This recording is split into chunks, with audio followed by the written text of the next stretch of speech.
On revient ici en présentiel pour parler justement de la situation de l'Est avec un frère, un digne fils du pays qui prie pour le pays et qui a des choses à dire conformément à la Bible justement. Il s'appelle simplement frère Polycarpe Bakou. Bonjour. Bonjour. Il est assez sympa, il est pasteur, mais ça il n'aime pas trop, il est frère. Donc bonjour frère, bienvenue à vous. Merci beaucoup. Alors, avec vous, nous ne rappelons pas, mais on sait qu'on est toujours en guerre, on est toujours agressé à l'est du pays, malgré l'état de siège au Nord Kivu, en Ituri, mais c'est une situation qui persiste. On a dénoncé la complicité de la communauté internationale. Eh bien, petit à petit, elle commence quand même à donner une certaine voix, ne serait-ce que pour reconnaître et qualifier précisément qui est derrière ce qui se passe contre la République démocratique du Congo. Longtemps, ça a été un silence radio, comme nous, dans les médias, on le dit. Mais vous, votre angle, c'est plutôt prophétique. Donc, vous référez à la Bible pour parler de cette guerre de l'Est. Donc, Jésus avait déjà annoncé ça. Hein? Non, je ne parlerai pas de Jésus étant qu'homme de Galilée, mais je parlerai de Jésus étant que celui qui incarnait la divinité. Il avait déjà parlé par le prophète Ésaïe. Ok.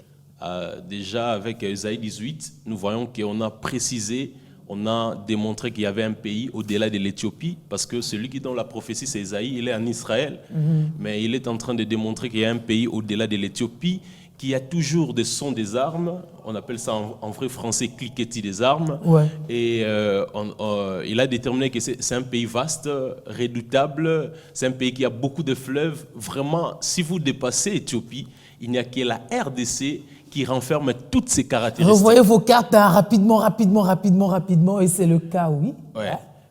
La Bible nous a démontré comment est-ce que nous devons faire quelque chose afin que cette guerre-là termine. Ah oui, mais c'est ça qui est bien avec la Bible, c'est qu'il n'y a pas d'annonce comme ça sans solution, n'est-ce ça. pas? Donc la même Bible-là a donné des pistes de solutions. Vraiment. Ouais. Donc cela m'a mené à venir et à dire aux hommes politiques, Oui.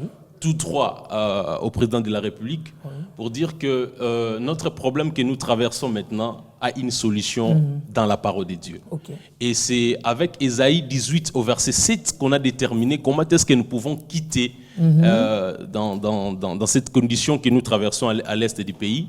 Et la Bible nous a démontré que nous devons faire une offrande que nous devons donner en Israël.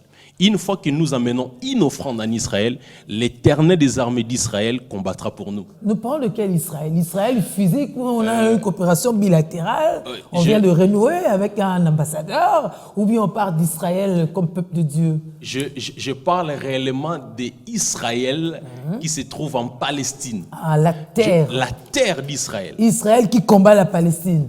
Je parle vraiment d'Israël. Ouais. Et la Bible nous a démontré que nous devons les faire. C'est une obligation parce que c'est là, quoi que cela a des aspects. Premier aspect, c'est spirituel. Deuxième aspect, c'est politique aussi. Et nous, étant qu'Église, nous devons faire quelque chose sur le plan spirituel pour Israël, parce que jusqu'à présent, Israël est aveuglé, tel que Paul avait démontré cela, est aveuglé. Et nous avons accepté Christ. Et nous, étant communauté religieuse, si je peux appeler cela, nous devons aller en Israël pour parler avec les hommes politiques d'Israël, les hommes religieux d'Israël. Sur le plan religieux, nous parlerons, mais sur le plan politique, nous étant... Le chef d'État même passé par le mur de lamentation, n'est-ce oui, pas? là, ça n'a pas été suffisant. Oui, ce n'est pas suffisant parce que la Bible nous dit que nous devons faire une offrande. Oui, mais maintenant, je parle de l'offrande. Nous avons de l'or, des diamants. Ça veut dire que, de la même façon que ceux qui viennent nous agresser profitent pour piller nos ressources, maintenant, c'est à nous-mêmes de prendre de bonne foi, comme l'or, la myrrhe et l'encens, que le roi mage avait apporté à l'enfant Jésus, à l'offrir comme ça physiquement. Parce qu'aujourd'hui, nous prenons le problème de l'Est comme étant un problème, comme ça, ce n'est rien du tout. Nous voyons des pasteurs se réunir quelque part pour prier, tout ça. Nous prions, ça ne marche pas.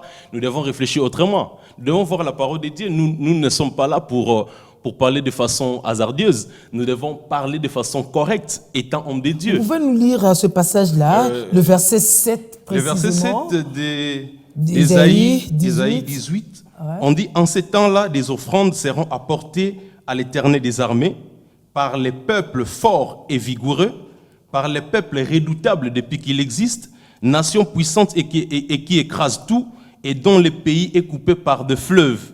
Elles seront apportées là où résident les noms de l'Éternel des armées, sur la montagne de Sion. C'est cela que nous sommes censés faire. Et si nous prenons aussi Sophonie 3 au verset 10, c'est toujours la même chose.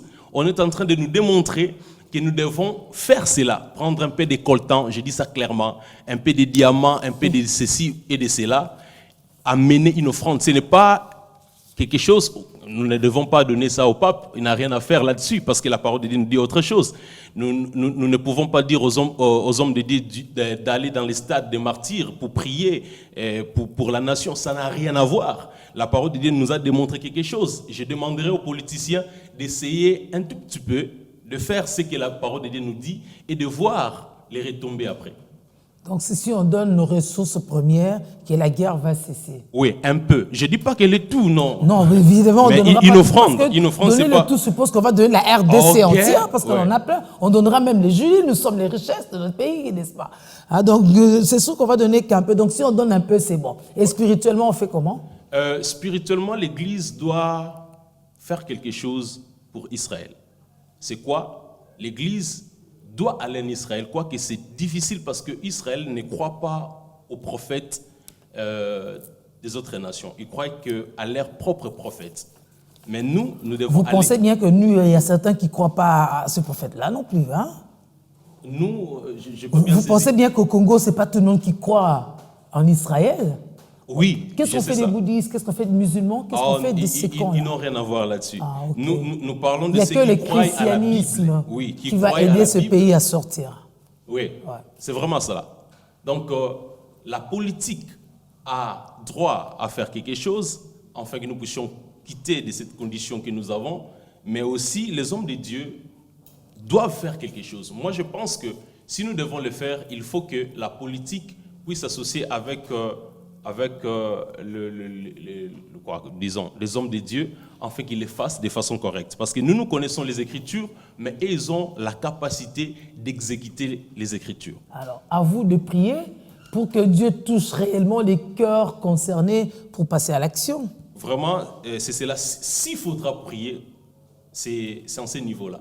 Mais pas prier pour que Dieu fasse quelque chose. Tout ça. Non, prier pour que Dieu puisse convaincre. C'est un peu comme une prophétie, c'est comme quelqu'un qui parle en langue, n'est-ce pas? Vous savez que l'un de nos présidents avait coupé la relation que nous avions avec Israël à cause de l'Égypte. Sur le plan spirituel, ça représente beaucoup de choses parce que Dieu avait dit à Abraham... Mais l'autre a renoué. Oui, mais cela nécessite quelque chose. Même dans la Bible, on parle du droit du rachat. Ça nécessite quelque chose. Vous avez coupé quelque chose, vous devez faire quelque chose pour que cela puisse revenir à... Nous, on a pensé que comme lorsqu'on n'avait pas pris du coltan, donc maintenant qu'on a renoué, on a remis une ambassade et puis voilà. Vous savez que la Bible avait démontré que tout celui qui sera contre Israël sera contre Dieu. C'est ça. La parole de Dieu nous a démontré ça. Et depuis que le président Mobutu avait coupé cette relation, les choses ne marchaient plus bien à l'est du pays. Et nous voyons que dans la parole de Dieu, on nous avait déjà signalé par Ésaïe et par Sophonie. Donc nous devons le faire de façon scripturaire, parce que la Bible nous a parlé de cela, et nous devons voir ce que la Bible nous dit, étant homme de Dieu. Alors, votre dernier mot, frère Polycarpe Bakou, pour aujourd'hui? J'aime beaucoup cette nation. Dieu a prévu beaucoup de choses qu'il doit faire dans cette nation, et même pour bouger le monde. Là, je le crois vraiment.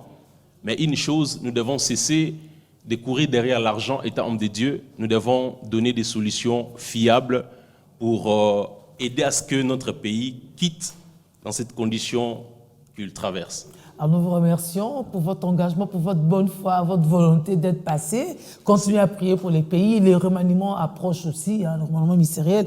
On a besoin de ces hommes de bonne volonté qui comprennent et qui passent à l'action, n'est-ce pas?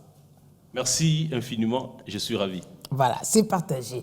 Alors tout de suite, madame, messieurs, je vous avais dit qu'il y a des jours comme ça où on ne sait pas pourquoi, mais tout va bien. Évidemment, tout va aller bien dans quelques heures pour les heureux élus du gouvernement de la République démocratique du Congo. Ce gouvernement je dis à la terre et ses merveilles, on a déjà qualifié de gouvernement des combattants, de gouvernement des guerriers, ceux qui sont là pour la guerre, n'est-ce pas? Parce qu'évidemment, le pays est en guerre multiforme, n'est-ce pas? Alors, quels sont les profils dont nous, en tant que communauté, peuple, on rêve, surtout que nous sommes à l'année électorale? Eh bien, c'est autour de ça que nous allons échanger tout à l'heure. Des profils, c'est pas les noms. De toute façon, il ne nous revient pas à nous de dire on prend celui-ci, on prend celui-là. On sait à peu près comment ces choses se passent. Il y a toujours des conciliabules et tout, des consultations, ok. Mais nous, en tant que peuple, parce que c'est à nous que ça doit servir, ce sont nos serviteurs, nous avons le choix, n'est-ce pas? Nous avons quelques profils. On va en parler tout de suite après cette virgule.